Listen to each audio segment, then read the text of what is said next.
Morning बच्चों। जैसा कि आप जानते हैं कि कोविड-19 के कारण आपकी स्कूलें बंद चल रही हैं, जिसकी वजह से आपकी पढ़ाई का काफ़ी नुकसान हो रहा है। इस बात को ध्यान में रखते हुए सरकार की तरफ से ऑनलाइन क्लासेस चलाई जा रही हैं, जिसमें सच्चिदानंद इंटर कॉलेज की तरफ से भी एक पहल की गई है। इसके माध्यम से आपको घर में रहते हुए ही पढ़ाया जाएगा, ताकि आपकी पढ़ाई का कोई नुकसान न हो। इसलिए मैं आपकी क्लास टीचर किरण सिंह, मैं आपको हिंदी विषय पढ़ाऊंगी। जैसा कि मैंने आपको अपने पिछले वीडियो में बताया है कि मैं आपको हिंदी सेकंड पढ़ाऊंगी। तो अब तक आपने वर्ण के बारे में पढ़ा होगा। कोई भी भाषा पढ़ने से पहले उसके वर्ण की जानकारी होना बहुत आवश्यक होता है, तभी हम उसके विषय में जान पाएंगे। तो सबसे पहले हम लोग शुरुआत करते हैं अपने वर्ण से। तो यहाँ पर वर्ण लिखा है, जैसा कि हम जानते हैं कि जिसे हम लोग इंग्लिश में स्पेलिंग भी कहते हैं। हाँ, तो वर्ण से इसकी शुरुआत करते हैं। तो वर्ण, जैसा कि आप जानते हैं कि टोटल 52 वर्ण होते हैं। तो ये टोटल 52 वर्ण किस प्रकार से होते हैं और उसे किस किस के अंतर्गत रखा जाता है, इसको हम देखेंगे। सबसे पहला आप ये भी जानते हैं कि इसे दो भागों में विभाजित किया गया है, स्वर और व्यंजन में। स्वर ह्रस्व स्वर with दीर्घ स्वर। स्वर को दो भागों में विभाजित किया जाता है, ह्रस्व स्वर और दीर्घ स्वर। जैसे कि आप जानते हैं कि टोटल 13 होते हैं। अब उसको किस तरह से बांटा गया है, इस बात को ध्यान में रखिए। ह्रस्व स्वर अ, ई, उ, री, यानी इस बात को ध्यान में रखिए, जिसे बोलने में कम समय लगता है वो ह्रस्व स्वर होता है, और दीर्घ स्वर जो बोलने में अधिक समय लेता है वो दीर्घ स्वर होता है। अब यहाँ पर ह्रस्व स्वर मैंने बताया, अब आपको दीर्घ स्वर बता रही हूँ। आ, ई, उ, ए, औ, औ। हाँ, ये आपके दीर्घ स्वर हुए। इसके अलावा दो और बचते हैं, जो होता है अनुस्वार अंग और विसर्ग अह। इस बात को ध्यान में रखिएगा। टोटल इस प्रकार से स्वर में 13 स्वर हो चुके हैं। दूसरा आता है हमारा व्यंजन। अब इसे स्पर्श व्यंजन, अंतस्थ व्यंजन, ऊष्म व्यंजन, संयुक्त व्यंजन, इन 4 भागों में विभाजित किया गया है। अब इसमें सबसे पहला है स्पर्श व्यंजन, यानी क वर्ग, च वर्ग, ट वर्ग, त वर्ग, प वर्ग, अंग, ये आपको स्पर्श व्यंजन के अंतर्गत रखा जाता है। क वर्ग, सबसे पहले मैं आपको बताऊंगी कि क वर्ग यानी क, ख, ग, घ, अंग, ये पांचों जो वर्ण है वो क वर्ग के अंतर्गत आता है। उसी प्रकार से च वर्ग भी, यानी च, छ, ज, झ, इय, इस प्रकार से बाकी सभी होते हैं। दूसरा है अंतस्थ व्यंजन। इसके अंतर्गत 4 वर्ण आते हैं, य, र, ल, व। ऊष्म व्यंजन श, श, श, ह। ये फिर से ये 4 आते हैं। अब आया संयुक्त व्यंजन छ, त्र, ज्ञ, श्र। ये आपके फिर से 4 व्यंजन होते हैं। मैं आपकी क्लास टीचर किरण सिंह।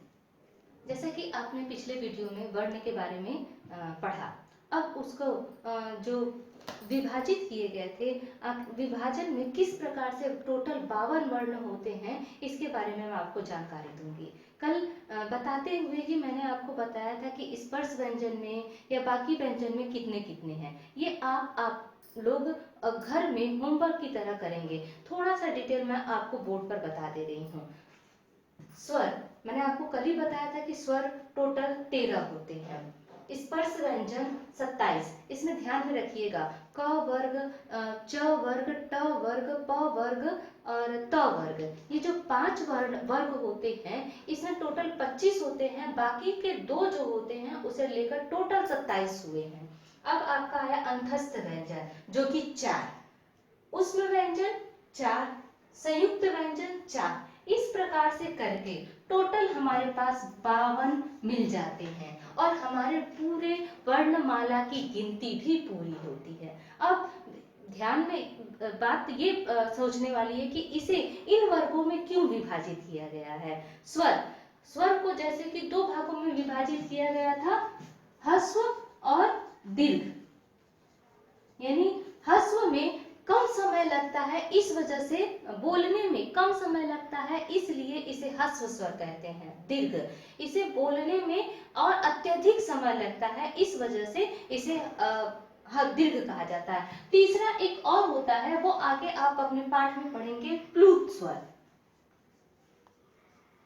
इसकी जानकारी मैं आपको आपके लेसन के दौरान दूंगी। अब आया स्पर्श व्यंजन, यानी जब हम कुछ भी बात बोलते हैं, जैसे क वर्ग, च वर्ग, ट वर्ग हो गया है, जब हम बोलते हैं क ख ग घ अंग च छ ज झ ञ, तो हमारी जो जिह्वा होती है, जीभ होती है, वो मुंह के किसी न किसी हिस्से से टकराती है, तब जाकर उस ध्वनि का उच्चारण होता है। इस वजह से इसे स्पर्श व्यंजन कहा जाता है।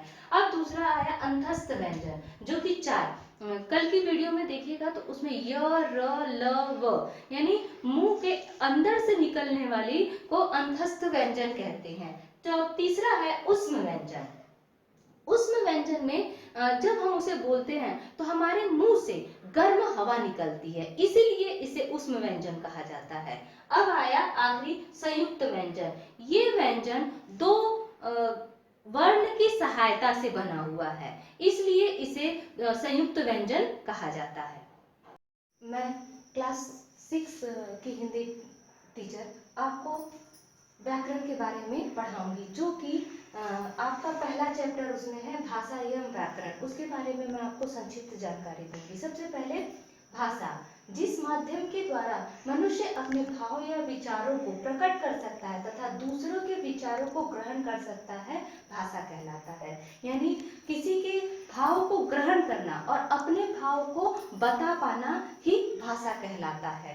भाषा के 2 रूप हैं, पहला मौखिक भाषा और दूसरा लिखित भाषा। मौखिक भाषा यानी हम अपने विचारों को दूसरों को बोलकर जो प्रकट करते हैं, वो होता है मौखिक भाषा। और लिखित भाषा यानी अपने भाव को लिखकर जो प्रकट किया जाता है, वो होता है लिखित भाषा। भाषा के अंग, भाषा के 3 अंग हैं, वर्ण, शब्द और वाक्य। वर्ण यानी ध्वनियों के संकेत को, इसके पहले के वीडियो में भी मैंने आपको वर्ण के बारे में जानकारी दी है।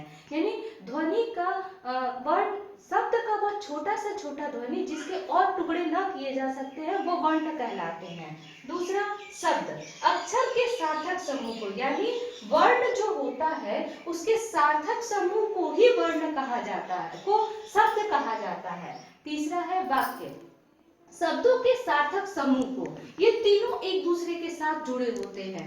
वर्ण से शब्द बनता है, शब्द से वाक्य बनता है, लेकिन इस बात को ध्यान में रखते हुए कि वो सार्थक हो, न कि निरर्थक। सार्थक के कहने का तात्पर्य ये है कि हम कई शब्दों को एक साथ मिला के कुछ भी बना सकते हैं, लेकिन जब तक उसका कोई मतलब न निकले वो किसी भी काम का नहीं होता, इसीलिए सार्थक शब्द कहा जाता है। लिपि, लिखित भाषा में प्रत्येक ध्वनि के लिए कोई न कोई चिन्ह निश्चित होता है, जिसे अक्षर कहते हैं। लिखित भाषा की ध्वनियों को जिस विधि द्वारा संकेत चिन्हों में बदलकर लिखते हैं, लिपि कहलाती है। जैसे कि वर्ण के बारे में अभी मैंने आपको जानकारी दी। हमारी देवनागरी लिपि है, देवनागरी लिपि के माध्यम से हम अपने भाव को लिखकर प्रकट करते हैं। ये जो लिखने की विधि होती है, वही आपकी लिपि कहलाती है। हर एक देश की अपनी अपनी लिपि होती है। अंग्रेजी की जैसे रोमन लिपि, इसी प्रकार से अन्य भी होती है। बोली, भाषा के क्षेत्रीय रूप को बोली कहा जाता है। एक ही प्रांत में कई बोलियां बोली जाती हैं, जबकि भाषा लिखने का मुख्य साधन होता है। बोली यानी ये एक ही राज्य में एक क्षेत्र में भी अलग अलग प्रकार की बोली बोली जा सकती है। कहीं कुछ बोली बोली जाती है, कुछ कदम हम लोग दूसरे गांव में जाए तो फिर उस बोली में परिवर्तन हो जाता है। तो कहने का तात्पर्य ये है कि क्षेत्रीय रूप को ही बोली कहा जाता है, और जबकि भाषा लिखने का मुख्य साधन है, यानी लिखने के लिए हम भाषा का इस्तेमाल करते हैं। तीसरा है व्याकरण के प्रमुख भाग। उसके पहले हम लोग ये जान लेंगे कि व्याकरण किसे कहते हैं। किसी भी भाषा की शुद्धता को बनाए रखने वाले शास्त्र को व्याकरण कहते हैं। व्याकरण भाषा के शुद्ध रूप का ज्ञान कराता है। व्याकरण से भाषा के शुद्ध रूप को बोला और लिखा जाता है। ये आपका व्याकरण की परिभाषा है। दूसरा, अब व्याकरण के प्रमुख भाग। वर्ण विचार, शब्द विचार, वाक्य विचार और पद विचार, ये आपके 4 भाग हैं। सबसे पहला है वर्ण विचार। वर्ण विचार के अंतर्गत वर्णों के उच्चारण, आकार, प्रकार तथा वर्णों से शब्द आदि बनते हैं। दूसरा शब्द विचार, शब्दों के प्रकार, रूपांतरण, प्रयोग। वाक्य विचार, शब्दों से वाक्य बनाने, उनके प्रयोग तथा वाक्य विग्रह। वाक्य विग्रह यानी समास विग्रह, आगे आप लोग पढ़ेंगे समास विग्रह के बारे में, तो उसमें उसकी जानकारी दी जाएगी। पद विचार, पद तथा भेदों का वर्णन। अब अगली क्लास में हम प्रश्न और इसके उत्तर अभी बताएंगे। तो मैंने भाषा एवं व्याकरण पढ़ाया है, अब उसके सवाल आपको जो पढ़ाया गया है उसी में से दिया गया है, ये अपने उत्तर पुस्तिका में आप लोग लिख लीजिएगा, और जो आपको समझ में ना आए वो लिखित रूप में व्हाट्सएप पर भेज दीजिएगा। पहला, भाषा की परिभाषा लिखिए। दूसरा, भाषा के 2 प्रमुख रूपों को स्पष्ट कीजिए। तीसरा, मौखिक व लिखित भाषा में क्या अंतर है। चौथा, भाषा तथा बोली में क्या अंतर है। पांचवा, व्याकरण से आप क्या समझते हैं। छठा, व्याकरण के 4 प्रमुख भाग कौन कौन से हैं। ये सारे सवालों के जवाब मैंने अभी आपको पढ़ाया है। अब इसके बाद जो मैंने आपको नहीं बताया है उसके उत्तर मैं यहाँ पे लिखकर दे रही हूँ। नीचे दी गई भाषाओं की लिपियों के नाम लिखिए। उर्दू, फारसी लिपि, बंगाली, बांग्ला लिपि, संस्कृत, देवनागरी लिपि, अंग्रेजी, रोमन लिपि। इसके इन सवालों के जवाब आप अपनी उत्तर पुस्तिका में लिखने के बाद रख लीजिएगा।